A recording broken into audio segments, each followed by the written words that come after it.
Basi ni jioni njema kwa wapita njia, kwa wanabiashara. Kwa hiyo siku ya leo ni habari njema ambayo ni ya Kristo. Kwa hiyo nawakaribisha wapita njia, wale wote wa mama na wazee wa vijana, tukaweze kushiriki neno na tutabarikiwa jioni ya leo katika jina la Yesu. Wacha tukaweze kuomba. Baba, tunakuinua, tunakutukuza, tunakuinua kwa ajili ya neema ya jioni leo. Baba, tukikemea kila roho yote ambayo ni mpinga Kristo, roho ya kifarisayo ambayo haitakani neno lako.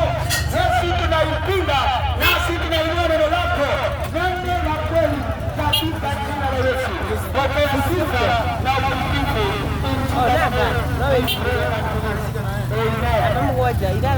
Tunaenda kusoma neno, tunaenda kusoma neno katika Warumi 8:34. Warumi 8:34. Basi neno linasema hivi,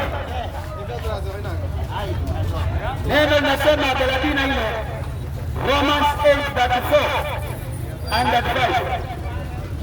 Ni nani atakaye hukumia adhabu? Kristo Yesu ndiye aliyekufa, na zaidi ya hayo amefufuka katika wafu, naye yuko mkono wa kuume wa Mungu, tena ndiye anayetuombea. Ni nani atakayetutenga na upendo wa Kristo? Je, ni dhiki au shida au adha au njaa au uchi au hatari au baa? Kama ilivyoandikwa kwamba kwa ajili yako tunawawa mchana kutwa, tumehesabiwa kuwa kama kondoo wa kuchinjwa. Hilo ndio neno la siku ya leo.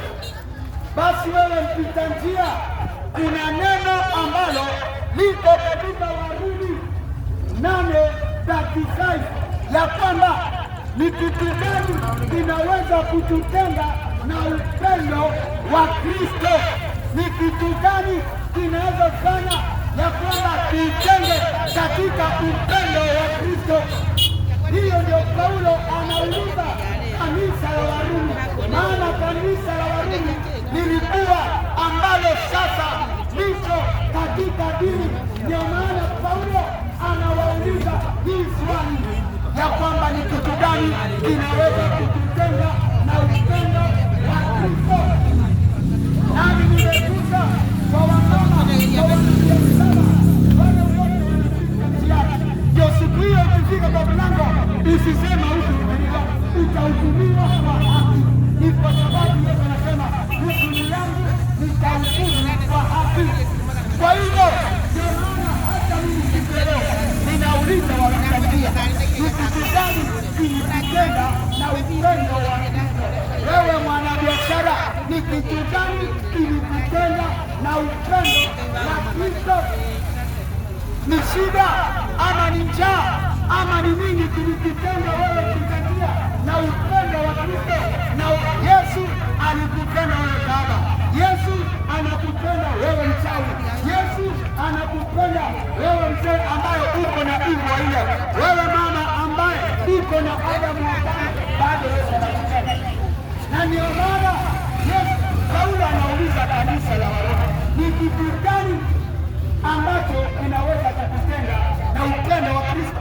Nami nimekuja kwa wamama, kwa wazee, wewe ambao unapita njiani, ni kitu gani kilifanya kikakutenga na upendo wa Kristo? Ni kitu gani? Ni njaa? Ni vipi? Ama ni kitu gani?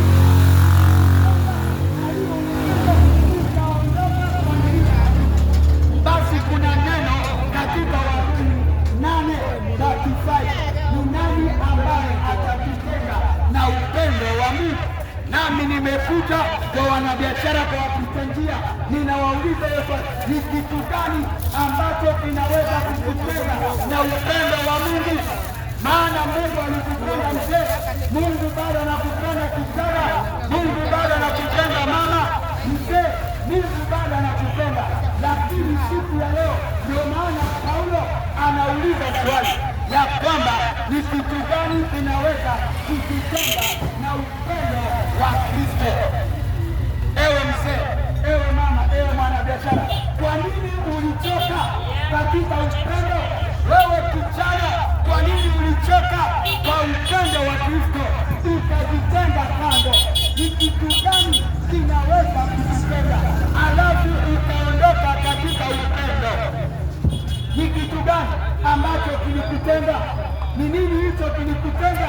Labda ulikuwa umeokoka ukabackslide, labda ulikuwa wewe mama ni mama wa Mungu ukarudi nyuma ukasema mimi nitarudia yule mkono wangu. Basi ni kitu gani kilikutenga na upendo wa Mungu? Jiulize, ni wewe unajua ni kitu gani kilikutenga. Na ndio maana tumesema neno katika Warumi 8:35 ya kwamba upendo wa Mungu ni mwingi sana. Alitupenda sisi makahaba, sisi ambao tulikuwa majambazi, alitupenda. Mimi ninayohubiri hapa ungepita hapa na 1000 au maana nilikuwa nimesomea kickboxa, ningekuona na dawa mimi ningekuletea nikunyang'anya dawa, maana nilikuwa nimetrain sana, nimejiona ya kwamba nimetrain mimi. Kwa hivyo ningekuona na dawa ningekugonga. Mimi ninayohubiri si kutoka mbinguni nikashuka nikaanza kuhubiri.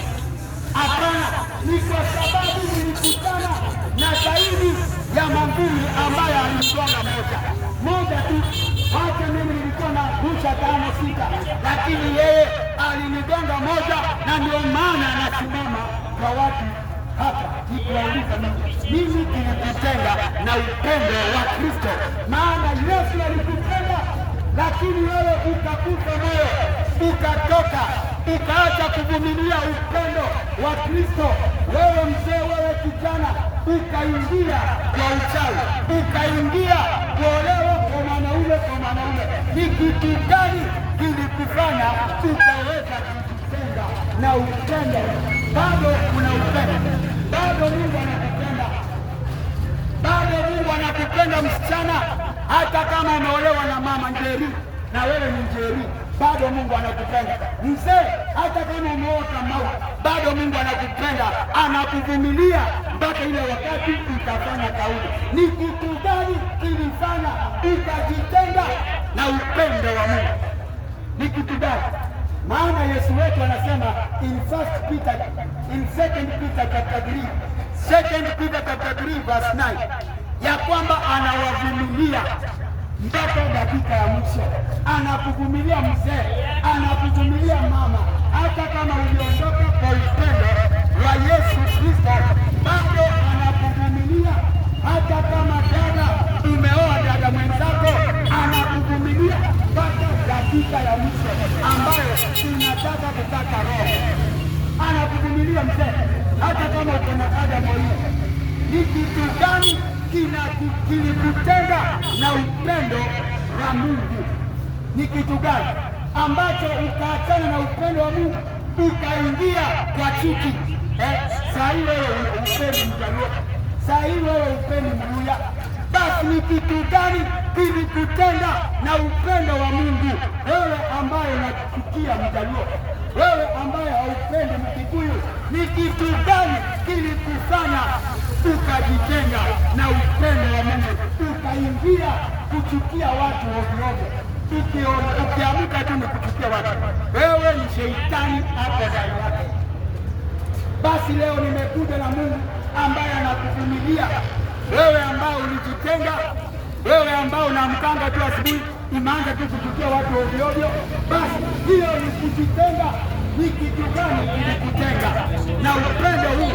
Upendo mwingi ambayo Yesu Kristo alisulubishwa pale msalabani. Wewe dada, wewe mzee, Yesu alisulubishwa kwa ajili yako. Ni kitu gani kilikufanya ukajitenga kwa upendo wake ambayo alimwaga damu? Basi siku ya leo anakuvumilia, hata kama ulienda kwa waganga, anakuvumilia mpaka dakika mwisho, ya kwamba ukirudi ni sawa. usiporudi, it is your choice to go to hell. It is your choice. Saa hii Mungu alituachia sisi wanadamu tufanye our own choice, kama tunaenda jehanamu ama katika uzima. Kwa hivyo unapoishi hapa tena ama hapa duniani, it is your choice whether you are going to hell or to heaven.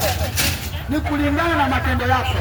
Je, ni kitu gani kilikutenga na upendo wa Mungu? It is your choice. Dada, it is your choice. Mwanabiashara, it is your choice kwenda kwa Kamoteki.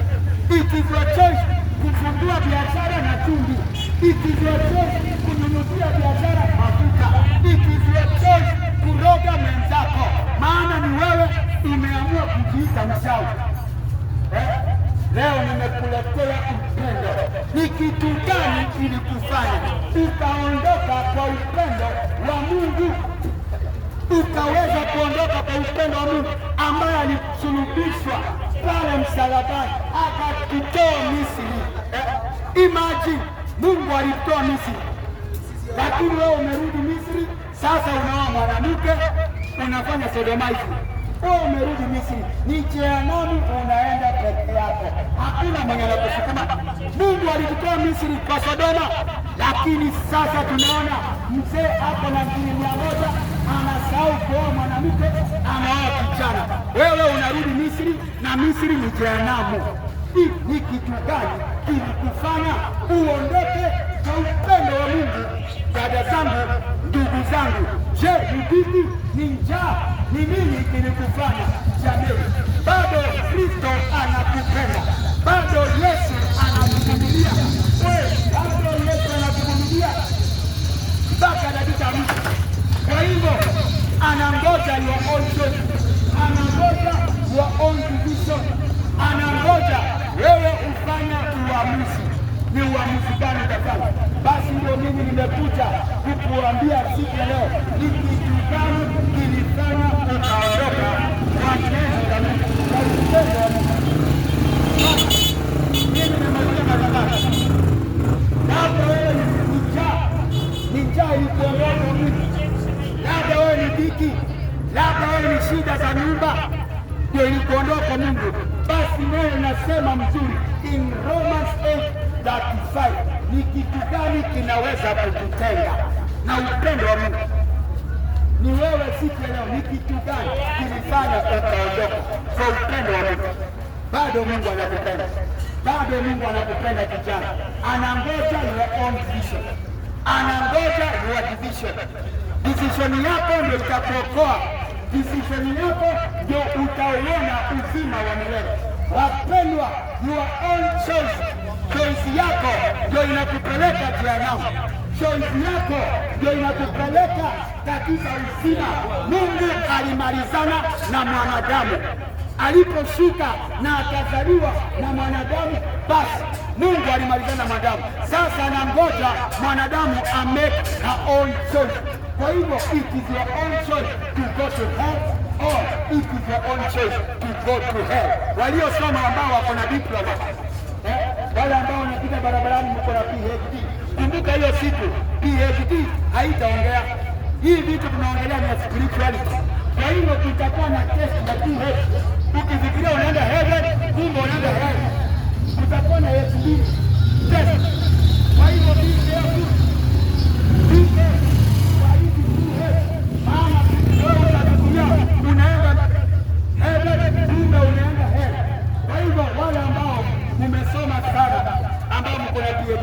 kutakuwa na test ya 2H in the spiritual. Kwa hivyo be careful whether you are going to hell or to heaven. It is your choice. Mimi nimeweza kuuliza Baba, katika jina la Yesu na kutakasa siku ya leo. Baba, takasa wapita njia wamesikia neno lako, takasa wanabiashara wote wapita njia na wakumbuke siku ya kesho wakiamkia kazi zao. Baba, waamke wakiwa na amani. In Jesus' name I pray and believe. Amen.